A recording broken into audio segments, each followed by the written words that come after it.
There are stories told in loud voices, shouting matches, slammed doors, things broken beyond repair. And then there are stories like this one, the kind that ends in silence, the kind where nothing shatters, except something inside you.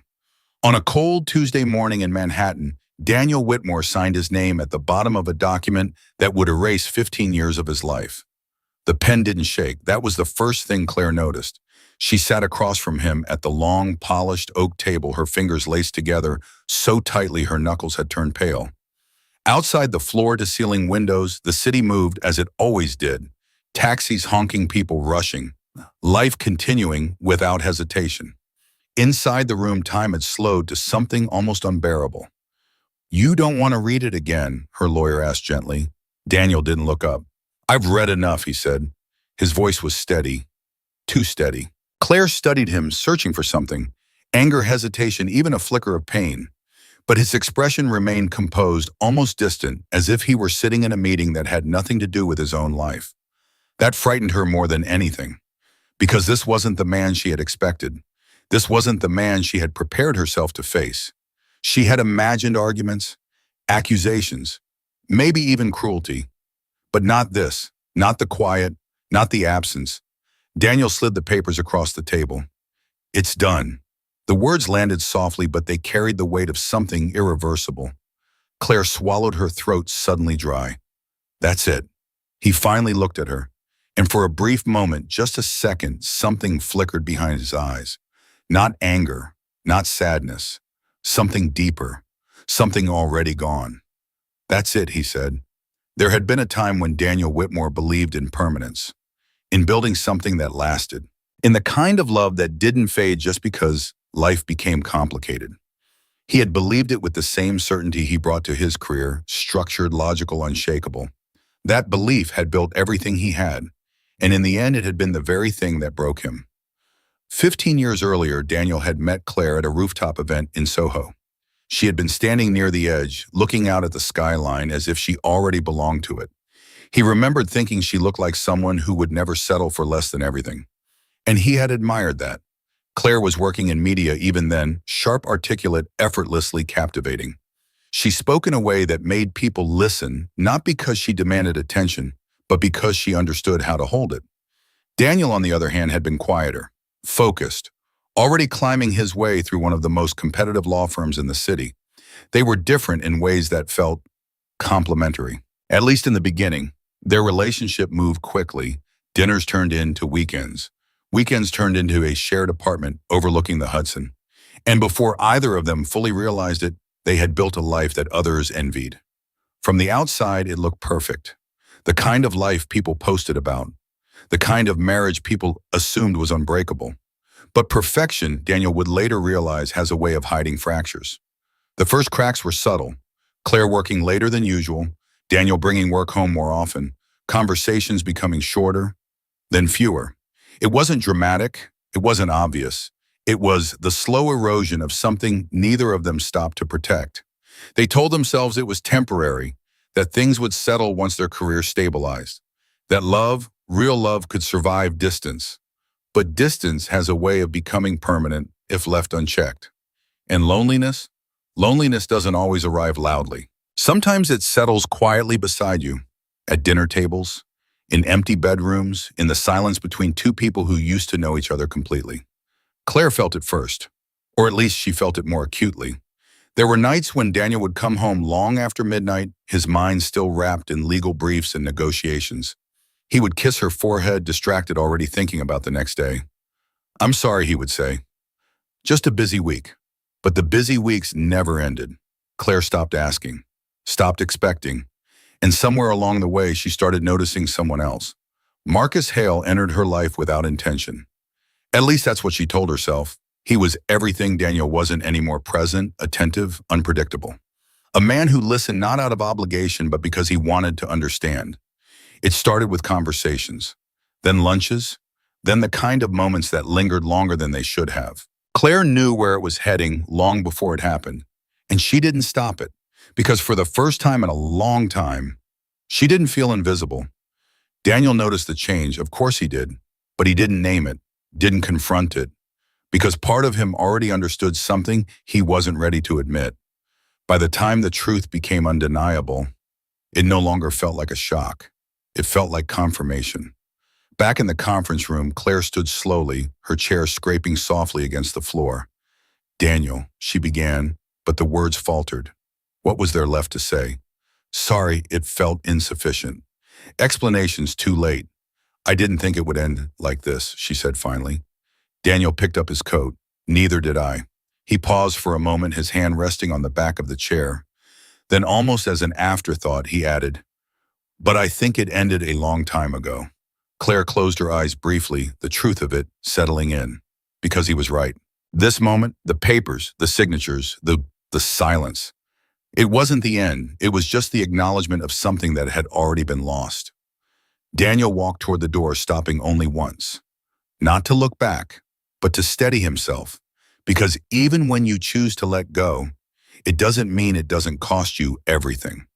He opened the door and stepped out into the hallway, into the noise of the city, into a life that suddenly felt unfamiliar.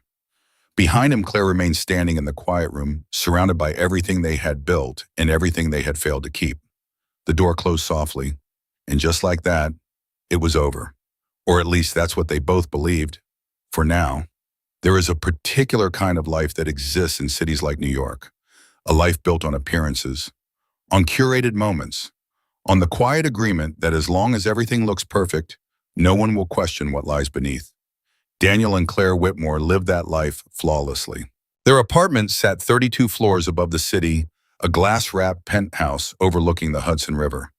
At night, the skyline shimmered like something unreal, reflections of ambition, wealth, and the illusion of permanence. It was the kind of place people paused to admire, the kind of place that said they made it. Claire had chosen it, not because it was the most expensive, though it was close, but because of the light. In the morning, sunlight poured into the living room in long golden sheets, illuminating everything in a way that felt almost cinematic. She used to stand there barefoot, coffee in hand, watching the city wake up. Back when mornings meant something. Daniel would already be dressed by then, adjusting his cufflinks as he scanned emails on his phone. "You're going to miss it," she said once, nodding toward the window. "Miss what?" he asked without looking up. "This," she said softly. "Us. Before the day starts." He smiled faintly, distracted. "We have time." That was the phrase he used most often. "We have time." It became their quiet reassurance, their excuse, their mistake. Daniel's career at the firm accelerated faster than either of them had anticipated. By his late 30s, he had become one of the youngest senior partners, a position that demanded precision, endurance, and a willingness to give everything else up without question. And Daniel gave it willingly, because success to him was not optional. It was proof. Proof that the long nights, the sacrifices, the relentless pressure, it all meant something. He told himself he was building a future. For both of them, Claire understood ambition. She admired it even. Her own career in media had its own demands.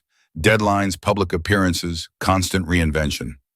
She thrived in environments where perception mattered, where knowing how to present a story was just as important as the story itself. Together, they were formidable. At least that's what people said. They hosted dinners that felt effortless, but were anything but. Carefully curated guest lists, editors, executives, investors, people who mattered in ways that opened doors. Claire would move through the room with ease, her laughter timed perfectly, her presence magnetic. Daniel would stand just slightly apart, observing, stepping in when needed, always composed. They were a partnership, efficient, elegant, untouchable. But partnerships require maintenance, and somewhere between the promotions and the expectations, they stopped maintaining each other. It didn't happen all at once. It never does.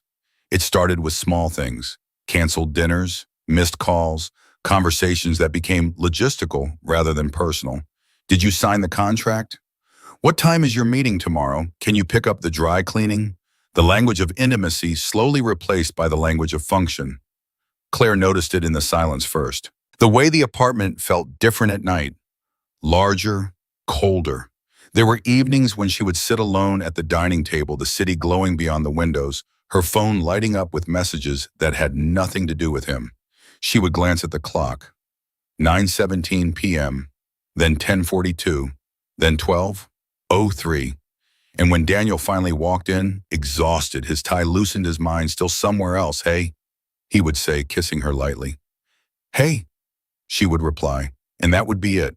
No questions, no stories, just two people passing each other in a space they once shared.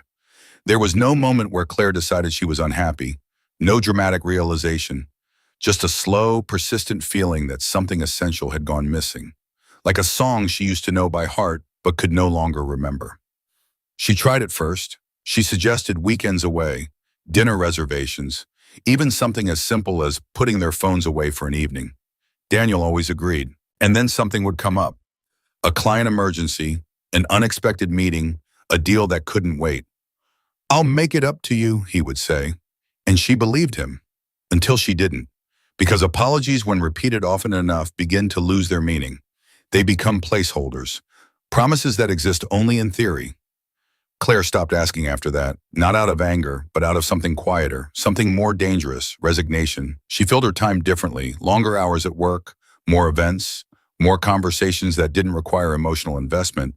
It was easier in a way. To exist in spaces where nothing was expected beyond performance, because performance was something she could control. What she couldn't control was the growing distance between her and the man she once thought she understood completely. Daniel noticed it too, though not in the way she hoped. He saw the changes, the later nights, the subtle shift in her tone, the way she no longer waited for him. But instead of questioning it, he rationalized it. She's busy. She's independent. This is what successful people look like. He told himself they were evolving, that this was normal, that love didn't need constant attention to survive. But deep down, there was a part of him that knew that something was slipping, and that he was letting it happen. There were moments, brief, fleeting, when the truth came close to the surface, like the night he came home earlier than expected. The apartment was quiet, too quiet. Claire wasn't there. Her phone went straight to voicemail. He stood in the living room looking around at the space they had built together. Everything was exactly as it should be, perfectly arranged, immaculate, untouched. And yet, it didn't feel like home. Not anymore. When Claire finally returned just after midnight, she seemed different. Not guilty, not nervous, just distant. "Where were you?" he asked casually.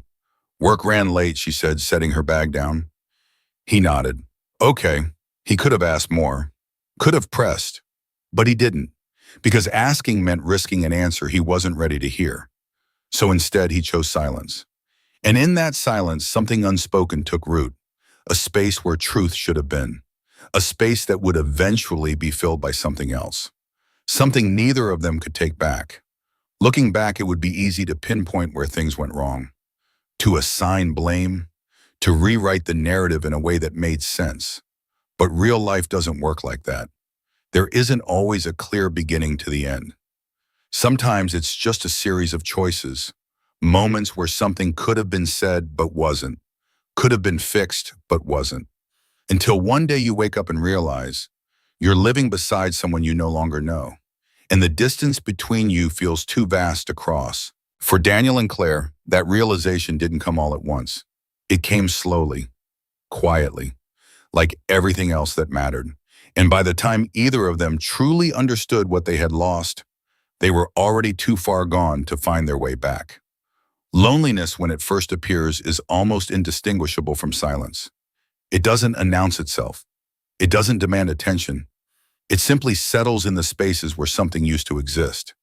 And for Claire Whitmore, it began in the pauses, in the seconds after she spoke and realized no one was truly listening, in the empty side of the bed that had once felt like certainty, in the quiet understanding that she was no longer seen, not really. At first, she told herself it was temporary, that this was what adulthood looked like, what marriage became after the excitement faded and real life took over. People didn't talk about it openly, but she saw it everywhere, couples drifting into parallel lives, coexisting rather than connecting. She wasn't unique. She was normal, but normal didn't make it easier. There were nights when she would sit on the edge of the bed, scrolling aimlessly through her phone, the blue glow reflecting in her eyes. Messages came and went, friends, colleagues, invitations to events. She barely had the energy to attend. Daniel's name rarely appeared, and when it did, it was predictable. Running late. Don't wait up. She stopped waiting. At some point, she stopped expecting anything at all. It was around that time Marcus Hale entered her world. Not dramatically, not in the way stories usually begin. He was introduced at a networking event, one of many that blurred together in Claire's memory. A private gathering in Tribeca, soft lighting, quiet music conversations, layered with ambition and carefully disguised competition. Marcus stood out, though, not because he tried to. He wasn't the loudest voice in the room.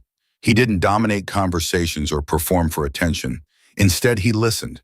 And when he spoke, it was deliberate, measured in a way that suggested he understood more than he let on. Claire noticed him because he noticed her. Not as Claire Whitmore, the media executive, not as part of a power couple, but as something separate. "You look like you'd rather be somewhere else," he said, standing beside her as she stared out the window. She glanced at him, slightly amused. "Is it that obvious?" Only to someone who feels the same way. There was no flirtation in his tone, just observation. And for reasons she couldn't quite explain, that felt more intimate than anything she had experienced in months. Their conversation was easy, effortless in a way that surprised her. They talked about things that had nothing to do with workbooks, places. They had never been the strange disconnect of living in a city that never slowed down. For the first time in a long time, Claire felt present, not performing, not managing perception, just existing in a moment that didn't require anything from her. When she left that night, she told herself it was nothing, just a conversation, just a coincidence. But something lingered, a subtle shift, the kind that doesn't announce itself but quietly changes the way you see everything that follows. Marcus reached out a few days later, a simple message, "Coffee sometime." Claire stared at her phone longer than she expected. It wasn't an unusual request, it wasn't inappropriate, and yet it felt like a decision, a small one, but a decision nonetheless. She typed a response, paused, deleted it, then typed again. Sure, that was how it started, not with intention, not with desire, but with a choice that felt insignificant at the time. Their first meeting was in a quiet cafe tucked away from the usual rush, the kind of place people went when they didn't want to be seen, or perhaps when they wanted to be seen differently. Marcus was already there when she arrived, seated near the window, a book resting beside his coffee. "You came," he said, a hint of something unreadable in his expression. "I said I would." He nodded as if that mattered more than she realized. Their conversations became a pattern, not frequent enough to raise suspicion, not obvious enough to define, but consistent, reliable, a contrast to everything else in Claire's life. With Marcus, there were no expectations, no history to navigate, no disappointment waiting beneath the surface. He asked questions, and he listened to the answers, not distracted, not half present, fully there in a way that felt almost unfamiliar. "You seem like someone who's always holding something back," he said once. Claire smiled faintly. "Maybe I just don't see the point in saying things that won't change anything." And how do you know they won't? She didn't have an answer for that. Because the truth was, she had stopped trying. Somewhere along the way, she had convinced herself that certain conversations were no longer worth having. That silence was easier than confrontation. That acceptance was easier than disappointment. Marcus didn't challenge that directly. He didn't push. He simply remained. And that was enough. Back at the penthouse, the distance between Claire and Daniel continued to stretch. It showed itself in small, almost imperceptible ways. Claire started taking calls in the other room, not because she was hiding anything, at least not at first, but because it felt easier to exist in a space where she wasn't constantly aware of what was missing. Her laughter changed too, softer at home, more effortless elsewhere. Daniel noticed. Of course he did, but noticing and understanding are not the same thing. "Who was that?" he asked one evening, nodding toward her phone. "Work," she replied without hesitation.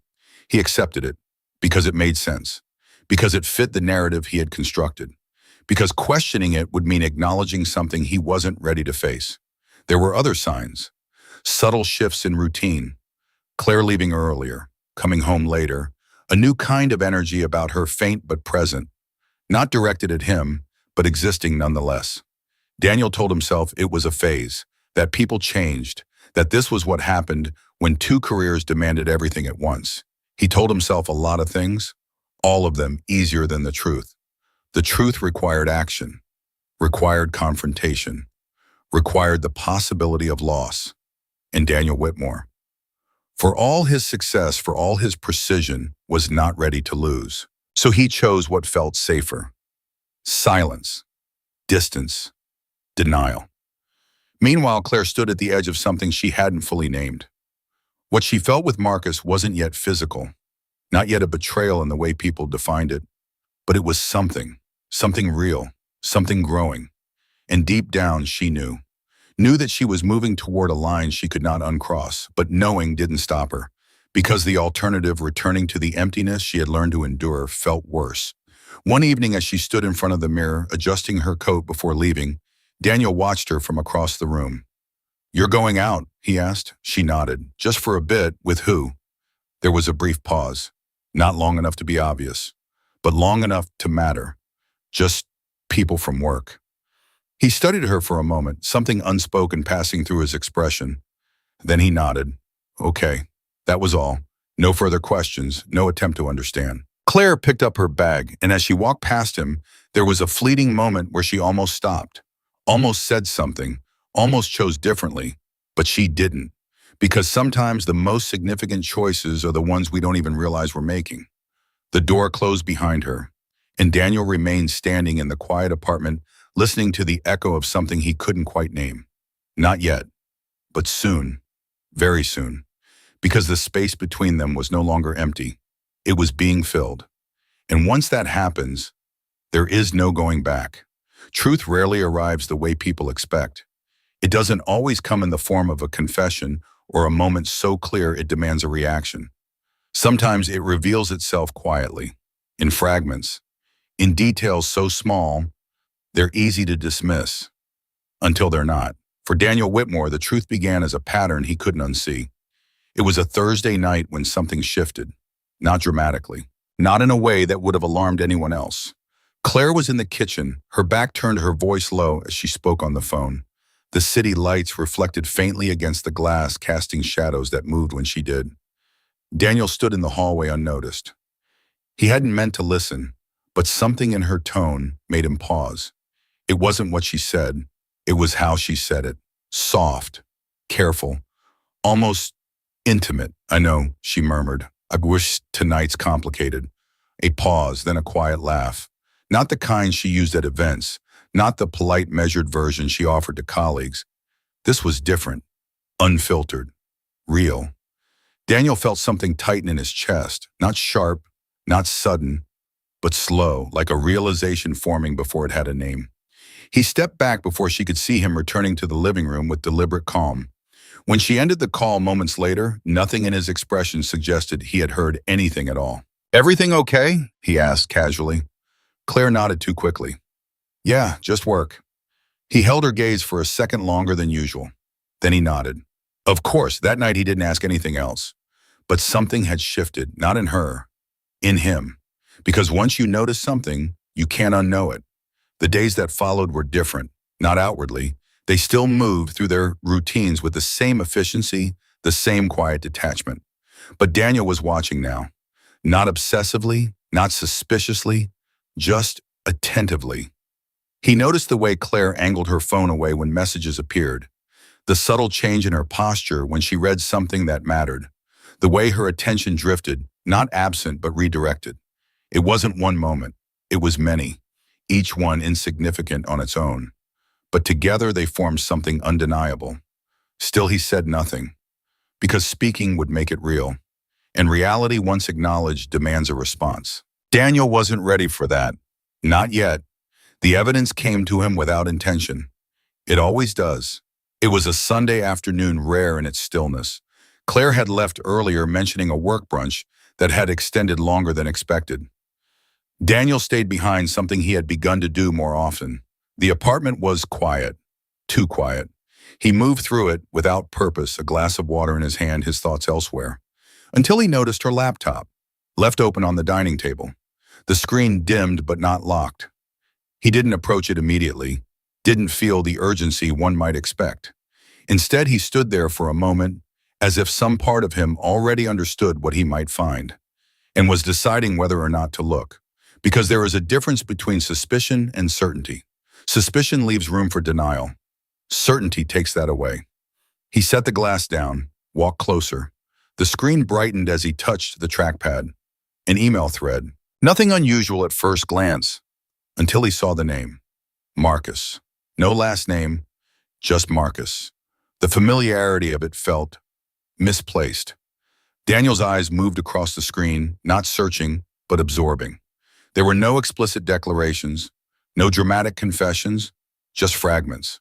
References to shared moments. Inside jokes that didn't belong to him. A tone that carried something unmistakable intimacy. And then a message. Short, simple. I miss you already. Daniel exhaled slowly, not sharply, not in shock, just steadily, as if something inside him had finally aligned with what he had been sensing all along. He didn't scroll further, didn't need to, because the truth wasn't in the details. It was in the feeling, the clarity, the absence of doubt. He closed the laptop gently, not out of respect, but out of finality. For a long moment, he stood there staring at nothing in particular. The city stretched out beyond the windows, indifferent as always. People moved, cars passed, life continued. And inside that apartment, something ended, but not in the way people imagined. There was no immediate confrontation, no anger, no raised voices, just a quiet understanding settling into place. Claire wasn't his anymore. Maybe she hadn't been for a long time. That was the part that stayed with him. Not the betrayal itself, but the realization that it hadn't happened suddenly. It had grown, in the space they had both allowed to exist. That night when Claire returned, everything was the same. She greeted him with a soft smile. Hey, he replied. She set her bag down, moving through the apartment with practiced ease. How was your day, she asked. Fine. And yours? Long, she said. But good, he nodded. Good. They stood there for a moment. Two people exchanging words that no longer carried weight. Claire studied him briefly. Is everything okay? There it was, the question, the opening. Daniel met her eyes, and for a fraction of a second the truth hovered between them. Close enough to speak, close enough to change everything. But he didn't say it, because in that moment he understood something he hadn't before. This wasn't a problem to solve. It wasn't a mistake to correct. It was a reality to accept. And acceptance doesn't require confrontation. It's fine, he said. Claire nodded slowly. And just like that, the moment passed, but something had already shifted. In the days that followed, Daniel began to withdraw, not noticeably, not in ways that would raise concern, but internally, completely.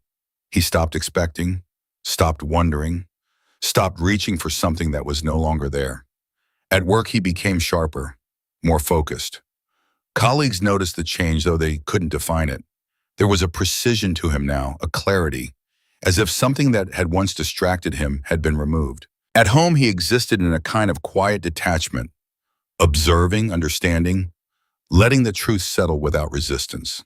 Claire, meanwhile, continued moving forward, unaware of the shift, or perhaps choosing not to see it, because acknowledging it would mean facing something she wasn't ready to confront either. They became, in every sense, two people sharing a space rather than a life, parallel, separate, inevitable. And in that separation, Daniel found something unexpected. Not relief, not yet, but certainty. A quiet, unwavering certainty that the life he had been living, the one he had fought so hard to maintain, was already over. All that remained was the moment he chose to acknowledge it. And when that moment came, it wouldn't be loud. It wouldn't be dramatic. It would be exactly like everything else that had led them here. Quiet, deliberate, final. Because sometimes the most powerful decisions are the ones made without a single word. There is a version of betrayal people expect. Raised voices, accusations thrown like weapons, tears that demand to be seen. But the most devastating kind is the one that arrives without noise. The one that doesn't need to announce itself, because by the time it's spoken, it's already over. For Daniel Whitmore, the decision didn't come all at once. It formed slowly in the quiet spaces he had learned to live in in the absence of expectation, in the stillness that replaced what used to be hope. He didn't plan the moment, it simply arrived. It was late evening when he finally spoke. The city outside was restless, alive with the hum of people moving towards something, toward purpose, toward connection, toward lives that felt certain. Inside the penthouse, everything was still. Claire stood near the kitchen counter, scrolling through her phone, her expression unreadable in the dim light. Daniel watched her for a moment, not with suspicion, not with anger, but with a kind of clarity that felt unfamiliar, as if he were seeing her not as his wife, but as she truly was, separate, distant, gone in ways that had nothing to do with physical presence. Claire, his voice was calm, even. She looked up slightly surprised. Yeah, there was a pause, not because he didn't know what to say, but because he understood that once he said it, there would be no returning to what existed before. I know, he said. The words were simple, uncomplicated, but they landed with a weight that shifted everything in the room. Claire didn't move. For a second, maybe two, she just stood there, her eyes searching his face for something: confusion, accusation, anything that would give her direction. What do you mean, she asked, though her voice lacked conviction. Daniel held her gaze. About him. Silence. Real silence this time. Not the kind they had grown used to. This was different. Heavier. Final. Claire's fingers tightened slightly around her phone. She could have denied it, could have deflected, redirected, created just enough doubt to delay what was happening. But something in his expression stopped her, because there was no uncertainty there, no space to maneuver, just truth. How long, he asked. Not harshly, not accusingly, just quietly. Claire inhaled slowly, her chest rising and falling as she searched for words that felt impossible to form.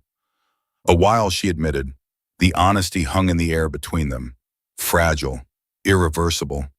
Daniel nodded once, as if confirming something he had already accepted. And you care about him? The question wasn't necessary, but it mattered. Not for the answer, but for what it represented. Claire hesitated, and in that hesitation, everything was revealed. Yes, she said finally. The word was soft, but it carried more weight than anything she could have said before. Daniel looked down briefly, his hand resting against the edge of the table, not to steady himself, but to anchor the moment, because this was the point where most people would break, where anger would rise, where something inside would demand to be heard. But Daniel felt none of that. What he felt instead was absence, the absence of something he hadn't realized was already gone. I see, he said. Claire blinked, her brow furrowing slightly. That wasn't the reaction she had prepared for. Daniel, she took a step forward. I didn't mean for this to happen. The words sounded hollow even as she said them, because meaning had very little to do with it anymore. It just did. Daniel looked at her again, and for the first time that night there was something in his expression. Not anger, not even sadness, just a quiet recognition. Things like this don't just happen, he said gently. They build. Claire felt something tighten in her chest, because he was right, and hearing it said out loud made it impossible to hide behind anything else. I was lonely, she said, the words coming faster now. You were never here, Daniel. Even when you were, you weren't really here. There it was, the justification. Not entirely untrue, but not enough to change what had already been done. I know, he said. That stopped her, because she hadn't expected agreement, hadn't expected understanding. I should have said something sooner. She continued, her voice softer now. I should have tried harder, but I didn't know how to reach you anymore. Daniel listened, really listened, not to defend himself, not to argue, but to understand the version of their story she had been living. And now he asked. Claire swallowed. I don't know, that was the truth, more honest than anything else she could have offered. Because whatever she had with Marcus, it wasn't simple. It wasn't clear. It was something she had stepped into without fully understanding the cost. Daniel nodded slowly, and in that moment, he made his decision. Not out of anger, not out of pride, but out of clarity. Okay, he said. Claire stared at him. Okay. The word felt wrong, too small, too final. I think we both know this isn't something we come back from, he continued. His voice remained steady, unshaken, And that steadiness, it unsettled her more than anything else could have. "You're just giving up?" she asked, a trace of disbelief slipping through. Daniel considered that, the phrasing, the implication. Then he shook his head slightly. "No," he said. "I think I already did. A long time ago." The honesty of it landed harder than anger ever could have. Claire felt her breath catch. Because suddenly this wasn't about one mistake, one moment. It was about everything that had led to it, everything they had both ignored. "I didn't think you'd react like this," she admitted. Daniel gave a faint, almost imperceptible smile. "Neither did I." There was a long pause, the kind that doesn't demand to be filled, the kind that exists simply because there is nothing left to say. "So what happens now?" Claire asked quietly. Daniel exhaled slowly. "Now." That was the only thing that remained. "We end it," he said. The words were calm, definitive. And for the first time, Claire felt something close to panic. Not because she didn't understand, but because she did. "Just like that," she whispered. Daniel met her eyes. It wasn't just like that. Another silence. But this one felt different. Not empty, but complete. Claire looked away first, her gaze drifting toward the window, toward the city that continued moving as if nothing had changed. But everything had. "I never wanted to hurt you," she said softly. Daniel nodded. "I believe you." And he did, because intent didn't erase impact. It didn't undo choices. It didn't rebuild what had already been lost. They stood there for a while longer. Two people at the end of something that had once felt permanent. There were no tears, no dramatic goodbyes, just a quiet understanding. Claire finally picked up her bag, her movements slower now, as if the weight of what had happened was only just beginning to settle. "I'm going to stay somewhere else tonight," she said. Daniel nodded. "Okay." She hesitated near the door, as if waiting for something, a reason to stay, a reason to believe this wasn't final. But Daniel didn't offer one, because some things once broken don't ask to be fixed, they simply end. Claire opened the door, paused, then stepped out into the hallway. The sound of it closing behind her was soft, barely noticeable, but to Daniel it echoed, not with loss, but with certainty. He stood alone in the apartment, the city lights stretching endlessly beyond the glass. 15 years, reduced to a moment that didn't even raise its voice. And yet he felt something unexpected settle within him. Not relief, not yet, but something close to it, because sometimes the letting go isn't about losing everything. It's about finally seeing what was never truly yours to keep. And in that quiet realization, Daniel Whitmore understood something he hadn't before. The end of something isn't always destruction. Sometimes it's the beginning of something else, even if you don't know what that is yet. Leaving a life behind doesn't happen in a single moment. It happens in layers, in decisions that seem small on their own, but together they dismantle everything you once called permanent. For Daniel Whitmore, leaving New York wasn't dramatic. There was no final walk through the city with nostalgia clinging to every step. No long goodbyes, no attempt to hold on to what had already slipped away. He moved through it the same way he had ended his marriage, quietly, deliberately, without resistance. The penthouse was the first thing to go. Claire kept it, not because she asked, but because Daniel didn't contest it. The lawyers had expected negotiations, adjustments, a process stretched out by details that mattered on paper but meant nothing in reality. But Daniel signed everything, every document, every clause, without hesitation. "You're entitled to more," his attorney reminded him. "I don't need it," Daniel replied. And that was the truth, because what he had lost couldn't be measured in square footage or assets. The rest followed easily. The car, the accounts, the life that had once defined him. Colleagues at the firm didn't understand. "You're stepping back," one of the senior partners asked, confusion barely masked behind professionalism. "For a while," Daniel said. A while, the man repeated, as if the concept itself was foreign. In their world, people didn't step back. They pushed forward. They endured. They adapted. But they didn't leave. "You're at the peak of your career," he added. "This is when it matters most." Daniel considered that. The years he had spent building towards something that now felt distant, abstract. "I think it already mattered," he said. "I'm just not sure it does anymore." It wasn't an answer that made sense to them, so they stopped asking. His departure became another quiet story passed between offices. Speculation, assumption, none of it accurate, because the truth was too simple to be interesting. He was leaving because he no longer recognized the life he had built, and more importantly, he no longer wanted to. The coastal town he chose wasn't remarkable. That was the point. It sat somewhere along the California shoreline, far enough from the city to feel separate, but close enough that it still existed within reach. A place where mornings arrived without urgency, where time stretched differently, where people didn't measure themselves by what they had achieved, but by how they lived. Daniel rented a small house overlooking the water. It wasn't impressive, it wasn't designed to be, but it had something his old life lacked. Silence that felt honest.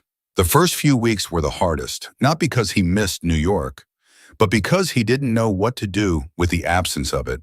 There were no meetings, no deadlines, no constant movement to distract him from his thoughts. Just space and time. Too much of both. He found himself waking early out of habit more than necessity, standing by the window watching the ocean shift with the light. It was different from the city, less predictable, less controlled. And in that unpredictability, there was something grounding. He started walking, at first without direction. Just moving through the unfamiliar streets, past small cafes and quiet storefronts, past people who didn't know him and had no reason to care who he had been before. It was freeing in a way he hadn't expected. No expectations, no roles to fulfill, just existence. Simple, uncomplicated, and yet not entirely easy. Because without the distractions he had relied on for years, Daniel was left with something he hadn't fully faced. Himself. The thoughts came gradually. Memories he hadn't allowed himself to linger on before. Moments with Claire, not just the end, but the beginning, the middle, the slow unraveling. He didn't avoid them, but he didn't dwell on them either. He let them pass, like waves coming and going without resistance. Healing, he realized, wasn't about forgetting. It was about understanding without needing to change the outcome. Back in New York, Claire's life moved forward. At least on the surface, she stayed in the penthouse, kept her position, maintained the version of herself the world expected to see. From the outside, very little had changed. If anything, she seemed more focused, more driven, as if the absence of Daniel had created space for her to become even more herself. That was the narrative she allowed people to believe, the one she told herself. But reality was quieter, less convincing. Her relationship with Marcus shifted almost immediately after the divorce. Not dramatically, not in a way that could be clearly defined. But something was different. Before, their connection had existed in a kind of suspended reality, separate from consequence, untouched by the weight of real life. Now there were no boundaries, no limitations, nothing holding them back. And somehow that changed everything. Marcus was still attentive, still present, but the intensity that had once drawn her in faded. Not completely, but enough for her to notice. Conversations felt different, less exploratory, more routine. The mystery that had once made everything feel significant began to dissolve, replaced by something more ordinary, more predictable. And Claire found herself asking a question she hadn't considered before. Is this it? One evening, as they sat across from each other at dinner, the silence between them felt familiar. Uncomfortably so. Marcus glanced at her. You seem distracted. I'm just tired, she said. It wasn't a lie, but it wasn't the truth either, because what she felt wasn't exhaustion. It was something deeper, something harder to name, a quiet dissatisfaction that didn't have a clear cause or a clear solution. You've been distant lately, he said. Claire almost laughed, the irony of it, but she didn't. Instead, she looked at him, really looked at him. And for the first time, she saw him clearly. Not as an escape, not as something that filled a void, but as a person, separate, limited, human. And in that clarity, something shifted, not in him, in her. I think I just need time, she said. Marcus nodded, though his expression suggested he didn't fully understand. Maybe he never had. Because what they shared, it had never been built to last. It had been built to fill something temporary. And now that the reality had changed, the foundation no longer held. Claire returned to the penthouse later that night. The space felt different without Daniel. Larger, quieter, but not in the same way as before. This silence, it wasn't something she could ignore. She walked into the living room, setting her bag down slowly. For a moment, she just stood there, looking at everything, the view, the furniture, the life she had chosen to keep. And for the first time, it didn't feel like enough. Meanwhile, on the other side of the country, Daniel stood by the ocean, the wind carrying the scent of salt and something unspoken. He had given up everything, the career, the city, the version of himself that had once defined his identity. And yet, as he watched the horizon stretch endlessly before him, he realized something unexpected. He didn't feel empty, not anymore. There was still something there, something quiet, something steady, not happiness, not yet, but possibility. And sometimes that's where everything begins. Not in certainty, not in clarity, but in the simple realization that what comes next is entirely your own. For the first time in years, Daniel Whitmore wasn't holding on to anything. And in that absence, he had finally made space for something real, something honest, something that didn't require him to lose himself to keep it. He didn't know what that would be yet, but for the first time, he was willing to find out.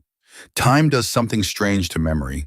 It softens certain edges, sharpens others, and sometimes it removes the illusion you once depended on to make sense of your choices. For Claire Whitmore, time did not erase Daniel. It did something worse. It clarified him. Years passed the way they often do in cities like New York, quickly, efficiently, without pause. Her career continued to rise. Titles changed, responsibilities expanded. Her name carried more weight in rooms that once required effort to enter. From the outside, her life had evolved exactly as expected. Successful, independent, untouchable. Marcus was no longer part of it. Their relationship had ended not with conflict, but with quiet understanding, another connection that couldn't survive the reality it was forced to exist in. There had been no betrayal in the end, no dramatic collapse, just distance, familiar, almost predictable distance. Claire had told herself she was fine after that what she had wanted all along was freedom, control, a life that belonged entirely to her. And in many ways she had it. But freedom, she discovered, comes with its own kind of silence. One that doesn't distract, one that doesn't pretend, one that asks questions you can't ignore. It started with small things, moments that didn't feel as complete as they should have, achievements that landed without the satisfaction she had imagined, rooms full of people where she felt alone, not in the same way as before, not invisible, but disconnected, as if something essential was missing and she could no longer convince herself otherwise. She tried to fill it, work, travel, new routines, different people, but nothing stayed, nothing settled, because the absence she was trying to escape wasn't external. It was something she carried. And eventually, there was only one place left her mind returned to, not out of longing, not even out of love, but out of something quieter, unresolved truth. Daniel. She hadn't spoken to him in years, not since the divorce had finalized and their lives had separated into two distinct paths that no longer overlapped. At first, that distance felt necessary. Then it became habit, and eventually it became something else. A question. What became of him? Claire didn't ask anyone directly, didn't search in obvious ways. But information has a way of surfacing, especially when you know where to look. A mutual contact mentioned it casually over drinks one evening. He left New York completely, they said. Somewhere in California, I think.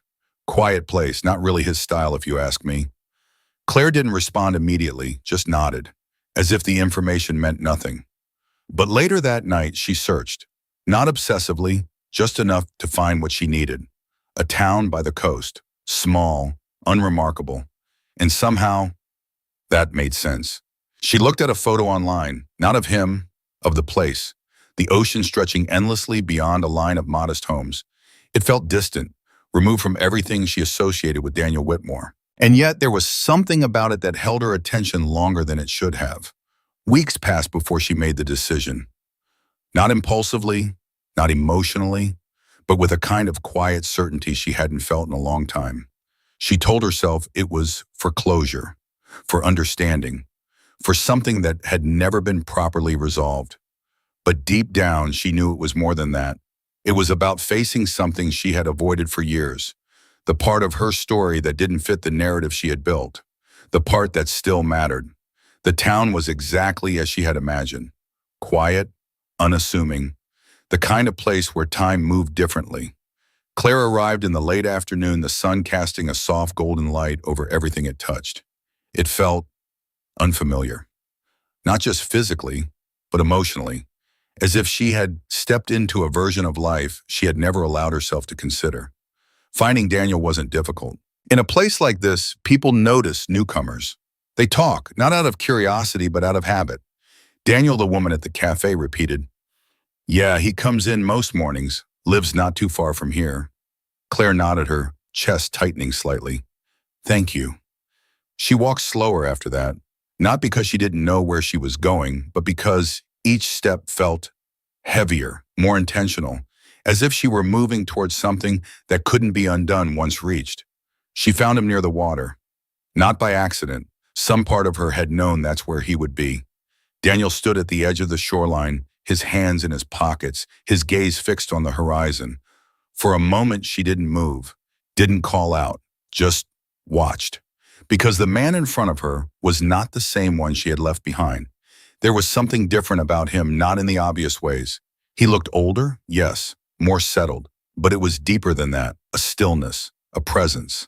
The absence of something that had once defined him, and suddenly Claire wasn't sure why she had come. But it was too late to turn back. "Daniel." Her voice carried softly over the sound of the waves. He turned, and for a brief moment, time collapsed. Not in a dramatic way, but in something quieter. Recognition, understanding. The past meeting the present without resistance. "Claire," he said. Her name sounded different coming from him now. Not distant, not cold, just neutral. She stepped closer, unsure of how much space to leave between them. "It's been a while." He nodded. "It has."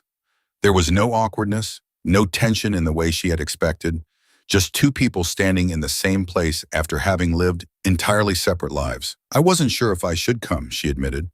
Daniel considered that. "Why did you?" The question wasn't challenging, just direct. Claire exhaled slowly. "I think I needed to see you." "Why?" She hesitated. "Because the answer wasn't simple. Because I don't think I ever really understood what happened," she said finally. "Not completely." Daniel looked out at the ocean again, his expression thoughtful. "What part?" Claire felt something shift in her chest.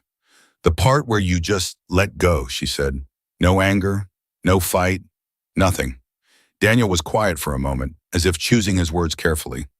"I think I had already lost it before that moment," he said. "I just didn't say it out loud." Claire nodded slowly. "I used to think that meant you didn't care," she admitted. "And now?" She looked at him, really looked at him. "I think it meant you understood something I didn't." A faint pause, then Daniel nodded. Maybe the honesty of it settled between them. Not heavy, not painful, just real. "I was lonely," Claire said after a moment. "Back then, I didn't know how to fix it. I didn't even know how to talk about it." Daniel didn't interrupt, didn't correct her. "I thought if I found something else, something that made me feel seen, it would solve it," she continued. But it didn't. Her voice softened. It just made everything more complicated. Daniel glanced at her, and now Claire let out a small, quiet breath. "Now I think the problem wasn't what I was missing," she said. "It was what I wasn't willing to face." The words felt different this time, not like justification, not like explanation, but like truth, unfiltered, unprotected. Daniel studied her for a moment, and in that moment there was no resentment, no lingering anger, just clarity. "I'm glad you figured that out," he said. Claire smiled faintly. "Yeah, me too." Another pause, the kind that doesn't need to be filled. "I didn't come here to ask for anything," she added quickly. "I just needed to say that." Daniel nodded. "I understand." She hesitated, then asked the question she hadn't been sure she would. "Are you happy?" It wasn't a simple question, and they both knew it. Daniel looked out at the horizon again. The ocean stretching endlessly, unchanged by anything that had come before it. "I'm at peace," he said. Claire absorbed that, because peace was something she hadn't found yet. "Good," she said softly. They stood there for a while longer. Not as who they used to be, but as who they had become. And in that space, there was no illusion left, no expectation, just the quiet understanding of two lives that had once intersected and then moved on. Claire finally stepped back. I should go. Daniel nodded. Take care, Claire. She held his gaze for a moment. You too. Then she turned and walked away. Not quickly, not slowly, just forward. And this time neither of them looked back. Because some endings don't need to be revisited. They just need to be understood. And finally they were. Some endings don't feel like endings. They don't arrive with final words or dramatic closure. They settle quietly, like something finding its rightful place after being lost for a long time. For Daniel Whitmore, peace didn't come the moment he left New York. It didn't arrive the day he signed the papers, or even when he first stood by the ocean believing distance alone could rewrite what he had been through. Peace came later, slowly, in ways so subtle he almost didn't notice it forming. It lived in routine, in mornings that began without urgency, in the absence of noise not just from the world, but from within himself. He no longer measured his days by productivity or achievement. There were no deals to close, no expectations to meet, just time. And for the first time in his life, time didn't feel like something he was running out of. It felt like something he could exist within. He found work eventually, not because he needed to prove anything, but because he wanted structure, something steady, something honest. A small legal office in town needed someone with experience. Nothing prestigious, no high-profile clients, just ordinary people navigating ordinary problems. Daniel said yes, not because it matched who he used to be, but because it didn't, because it asked something different of him. Patience, presence, attention, things he had once overlooked. And in that quiet shift, he began to understand something he hadn't before. Fulfillment isn't always found in what you build. Sometimes it's found in what you stop chasing. It was during one of those ordinary mornings that he met Elena Brooks. Not in a way that stood out, not at first. She came into the office with a simple issue, something involving a property dispute that most lawyers would have considered routine. But there was something about her presence, not striking, not overwhelming, just grounded. She spoke clearly, listened carefully. And when Daniel explained things, she didn't interrupt or rush the process. She stayed present in a way that felt unfamiliar. After years of conversations that carried expectation, negotiation, or hidden intention, this felt different, honest. Their interactions remained professional at first. Brief exchanges, occasional conversations that lingered slightly longer than necessary. But nothing forced, nothing defined, and that was what made it real. Daniel didn't rush it, didn't analyze it. He let it exist the way everything else in his life had begun to exist, without pressure, without fear of losing it, without the need to control what it would become. One afternoon, as they stood outside the office after finalizing her case, Elena glanced toward the ocean. You ever get used to it? She asked. The view, Daniel followed her gaze. The horizon stretched endlessly, unchanged and unbothered. I don't think you're supposed to, he said. She smiled faintly. Good. There was a pause. Comfortable. Uncomplicated. Coffee, she asked after a moment. Daniel looked at her, not searching for meaning, not questioning intention, just seeing the moment for what it was. Yeah, he said, I'd like that. It wasn't the beginning of something dramatic.